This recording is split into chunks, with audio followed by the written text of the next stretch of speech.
Hi guys, welcome back to my channel. It's Lynn again. If you are new to my channel, my name's Lynn. I'm an overseas student from Vietnam. I have been working and studying in the UK for 10 years where I did my master in pharmacy. And in this year, I'm taking a gap year in which I want to explore other aspects of life that we didn't get taught at university, such as self-improvement and creating habits that eventually will compound and create a better version of yourself.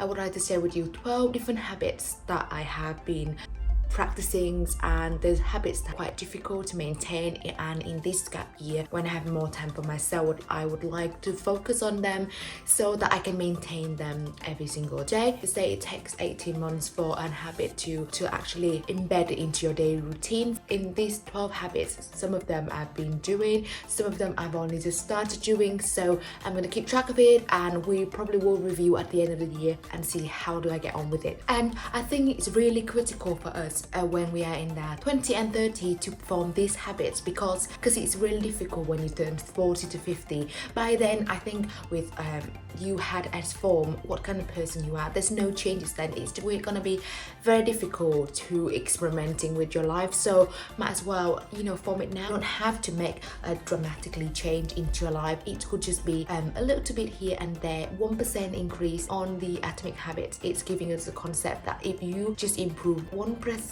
increase of your day, in a year time you had become 37% better than you was last year. And again, it's also in a positive way, but in a negative way. If you cannot maintain a habit, or if you're practicing a bad habit, eventually in a year's time it will go down to 0%. Okay, so habit number one that I have been doing and I would try to maintain is going forward is reading. I love reading. I used to read ebooks because it's really accessible, and when we're at university we can access to e-library and we can access to enormous amount of books. And I think because it was handy because I have my phone with me all the time, so I can just read through it easily, and it was just pharmacy books. But now I'm really interested in reading non-fiction books, because for me it's somebody have taken their time to write down their story, the journey that they're going through to become where they are. For example, Elon Musk, the bibliography about him, or books like Atomic Habit or Deep Work or The Mindset. These are the books that actually really resonated in me. Gather enough information and make your own decision, and in order to do that, how do you make the decisions? You have to learn more, expand more, and the only way to do that is just reading more books from people who had gone through the same phase of life compared to where you was, and just learn from them. And again, when you're doing pharmacy degree at university, they always encourage you to become a lifelong learner. You continuously improving yourself, as I say before, 1% increase increment every single day, and you will ultimately become better version as if you keep moving forward. Very interesting example to say earlier is Elon Musk. He didn't have any degree in building space stations, and he just did it all by studying, reading books about them. If you just learn one thing from the book, adapt it and apply it into your own life, you ultimately become so much better. We're living in a very competitive world, an information age, when it doesn't matter whether you are rich or poor, you can access to all this information online through your smartphone, so why not make the most of it? How do I do that? So I have to create a ritual. For me, reading is a highlight part of my day, so I will wake up early in the morning at 5 a.m. when it's really quiet. That's my daily routine, just to grab my book and just sit and read through it. My brain operates best in the morning as well, so if I can learn new ideas, and it tends to be best if I can do them in the morning. Okay, so the second habits that I would like to maintain, which is journaling. My ritual will be when I get on the train, my journey commute from my house to work is 40 minutes, and I use that time to reflect on the day before, and it's helped me to observe my day and be intention and record what have I gone through that day. What was my energy level, what's my highlight, if I can to choose one thing to achieve in that day, what would it be? And it's also get me to zoom in and observe, to think that to see, this is my day, has that been useful, what kind of conversation had I got myself involved into, did it add any extra benefit into my life, or is actually adding negative or toxic vibes that actually not very relevant to me, and I need need to get myself out of it, I can just look through my journal 2 years ago and see, wow, I was really lively, I was eager to learn, and I want to go back to where I was. I want to be happy and chirpy and keep learning.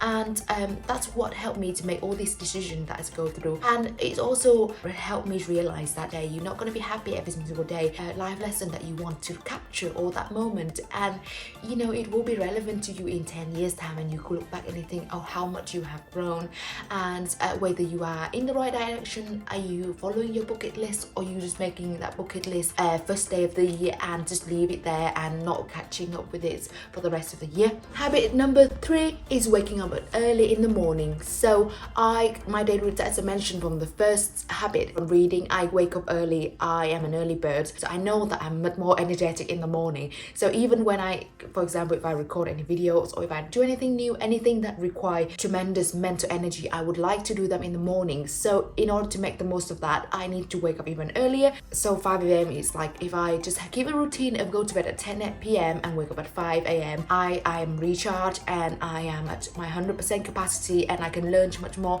And I love morning because in the morning it's so quiet, and I feel like because the quietness helps my brain to operate better, I can think better, I can make my own decision. It's also, if I'm not reading, or if I finish my reading the chapter that I've gone through, I would like to just like sit and just relax and just observe, be bored, you know, embrace boredom, because as you go throughout the day, you have so much input into you, and it's really important for you to just, that's your self-care moment, and that's a moment when you just focus in your own inner self, and the quietness will help your brain to relax. And if anything that you need to take in, is the time for your brain to process as well, and you are much calmer position. So it was, the first habit was reading, second reflection, third race early. Number 4 habit is rambles. Ramble is walking in countryside. I'm very fortunate that we live in a new development, and next to it is a canal that we can take a stroll into the countryside. If you have listened to my deep work video, I have talked about the fundamental, how our brain have reserve energy, and if we can implement walking into the daily routine, it also helps your brain to operate better, and it also helps us to relax, reduce stress. And they also give us some scientific on that deep work book, and if you want a recap of it, you can go back to my video again. They did an experiment when 2 groups of participants, one of them will go take a walk in the busy, hustling, cosmopolitan cities, and you have to walk through a lot of cars, traffic lights and all that, and second groups will get to walk in nature reserve or a countryside with a lot of trees. And they both did tests at the end. The groups that walk in the countryside perform so much better than first group who get to walk in a busy city like London. So the thing that they said about it is that again, walking is giving your brain downtime, and the fresh air is giving your brain the extra oxygen, because your brain is the organs that needs oxygen the most. We go to the pandemic while I'm at work, I literally wear mask 9 hours a day, and I feel really relieved when I can just get out of work and just take that mask off and breathing that fresh air. And if you get to walk in the sunny days as well, you absorb an extra vitamin D into your skin. So I try to implement that habit to schedule daily walk into my routine, so that it's increasing my exercise level, it's increasing my fitness level, and it helped me. The ultimate brain changes that it does to me, it's fundamental, and I would like to carry on with these habits going forward. Habit number 5 that I would like to carry and maintain in 2022, routine cleaning. We used to do just save all our chores like laundry,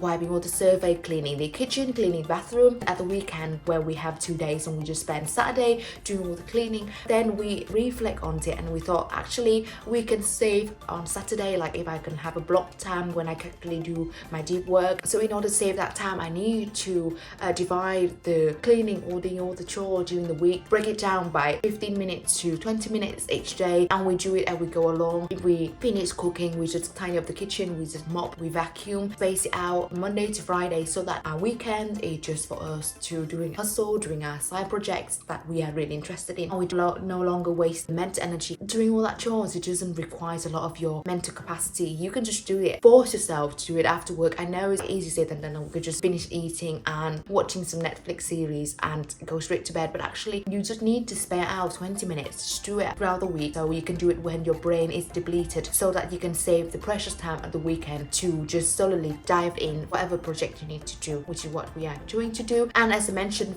if you want to go back to my minimalism and how it changed my life, I have mentioned that part of the reason being a minimalist is that we don't have a lot of clutters that accumulate just into our house, so it's actually helped us to become much more organized and easy to maintain a nice and tidy environment so that we can think better. And it also doesn't take a long time to tidy up too. That's something that we would like to keep maintaining so that we always get to live and work in a nice and tidy environment, especially Tristan working from home. He also needs to have that nice and organized space. And the final habits, number 6, that I've been maintained for a long time, and I see fundamental benefits that it had bring into my life, and I would like to share it with you. Apart from reading, this is the most important habits that I would like to maintain, which is meditation. There's a lot of books that are written that you can look into how the meditation can change your brain wave, slow you down, and make you a calmer and reaching your inner peace. Started doing it at uni when we talk about that mindfulness meditation. For some people would like to sit and coloring books, you can do that. Or for me, it's just going back from work while I'm on the train. Like I said before, I would not waste the daily commute. So first thing in the morning when I'm fresh, the inward journey will be reflection, and the outward journey is when all my energy has been depleted. I would use that time to meditate, and I would just plug my headphone on, and I would put the link on the description below on the video that I always listen to. One single video that has helped me, and it's like my brain knows that the moment I put that video on, I am in my relaxing state. I can just sit and relax, just learn to just rest my head, regulate my breathing, and do it just 20 minutes. That's all. The length of the video is 20 minutes. Yeah, you'll be thinking, what if I miss my train? Because I had my alarm on my phone 40 minutes, but the videos only last 20 minutes, so it's half of the journey, so there's no way you missed it. If the day is really heavy, or even just do it as a part of my routine, it's helping me calm, relax my diaphragm, and relax my brain. When you are really tense, you forget to breathe, and there's not enough oxygen to go to your brain. It's really difficult for you to make any decision in that time. If you're sitting before the exam or before an interview, instead of remind yourself to take a deep breath, just take regular breathing. 1 2 3 4 in, 1 2 3 4 out, and you keep doing that for 20 minutes, and ultimately you become much calmer than where you were before. So try it out next time if you go for an interview. So that was the 6 habits that I have been practicing and implementing for the last few years, and I've been doing them really well. But now I would like to share with you some of the habits that I've only just started, or I have not been very compliant with, that I would like to focus on a lot in 2022. Habit number 1 is maintaining a balanced, healthy diet. When I'm at work, I always feel like I need that energy kick.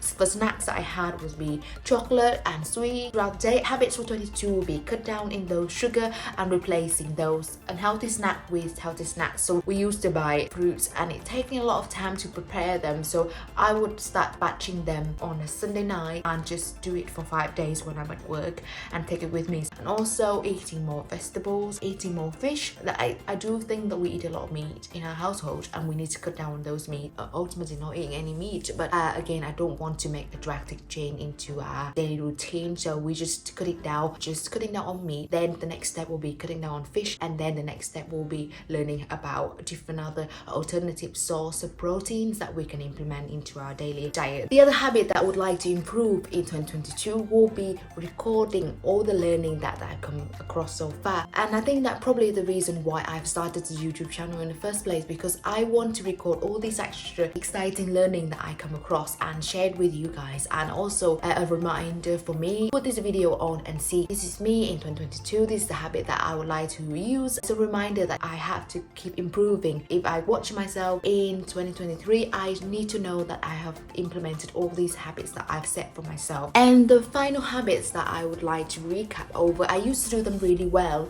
but I stopped doing it since COVID, since lockdowns, and since I got really busy with work, which is running. I used to love running. My personal best would just a half marathon that I've done so far, but in this year I would like to pick up running again. And because now the other rewards that I had is that because I have signed up to Audible Book, I can put my podcast on my headphone and going for a walk and go running. I can go running and learning at the same time, which is an extra bonus. So that's the other thing on Atomic Habit when James Clear recommend us, is that you don't have to set any goal. You just need to convert that goal into the identity. So I want to become a runner, I want to become a YouTuber. Those are my identity.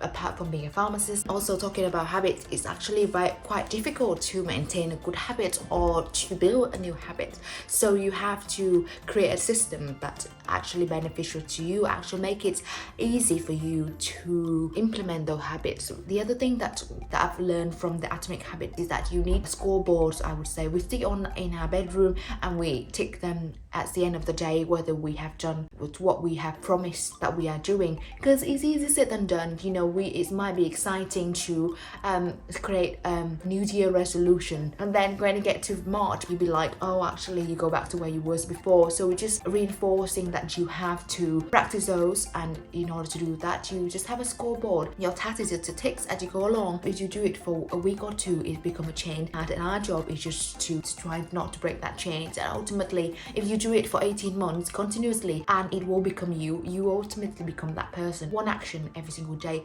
tick it as you go along. And also you can visualize it as well, seeing it in the walls, you visualizing it that you are doing the right thing. Okay, so that's all from me today, and those are 12 different habits that I would like to maintain and develop in 2022. They would be beneficial to me, and over the long run I will receive all the compounding from these. First you make the habit, then the habit makes you. Final lessons that I would like to share is that do not mistake motion and action. It's really easy to sit down and visualizing and strategizing everything, all the wonderful things that you can become, but those wonderful things, those goals will not happen until you take the actions. And you don't have to make a tremendous change into your life, you just need to make a small changes, a marginal gain. So that's all from me today. I'm sorry I've been ranting a little bit, though I hope you find it useful. If you have learned even just one thing from my video, give me a thumbs up, like and subscribe to my channel, and help me grow, and share it to your friends and your family. And thank you for listening. I look forward to see you again in the next video. Goodbye.